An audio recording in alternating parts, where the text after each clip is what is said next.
Hello guys, good morning. Ayan, magluluto po tayo ng shell.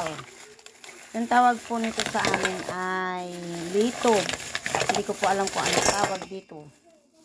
Ayan. Tapos, lagyan po natin siya ng lemongrass. Ayan, tanglad. Ayan guys. Igisa po muna natin. Ayan. At linisan muna pala natin ng maigi. So, ayun mga kaibigan, malinis na po yung ating shell. Ayan, binabad ko po yan sa powder. Charot lang po. Ayan, nilinisan ko po yan ng maigi kasi para maging malinis yung ating may higop na sabaw. Ayan, at ilagay po natin ito mamaya. Yung tanglad po. Ayan, magigisa na po tayo. Ayan guys, yan, gisa-gisa po ang bawang, sibuyas at kamatis. Next, ilagay natin yung tanglad, yung lemongrass. Yan. Next, lagay na po natin yung ang shell.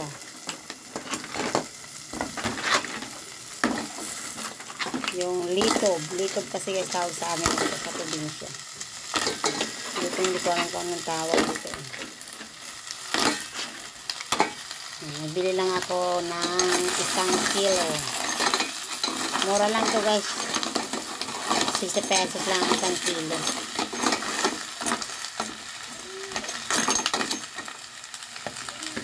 Ayan. Ayan, lagyan na po natin siya ng tubig. Ayan.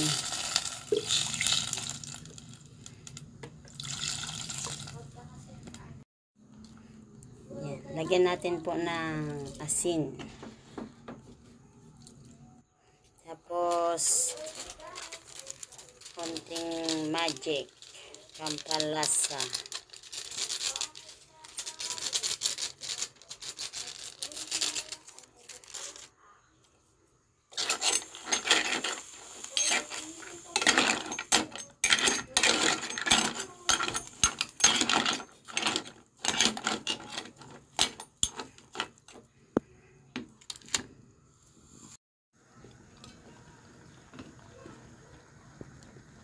Ayan guys, luto na po yung ating shell.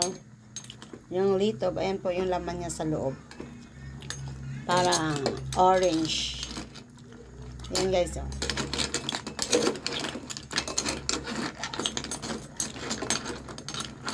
Luto na guys, ayan. Thank you for watching. Follow for more.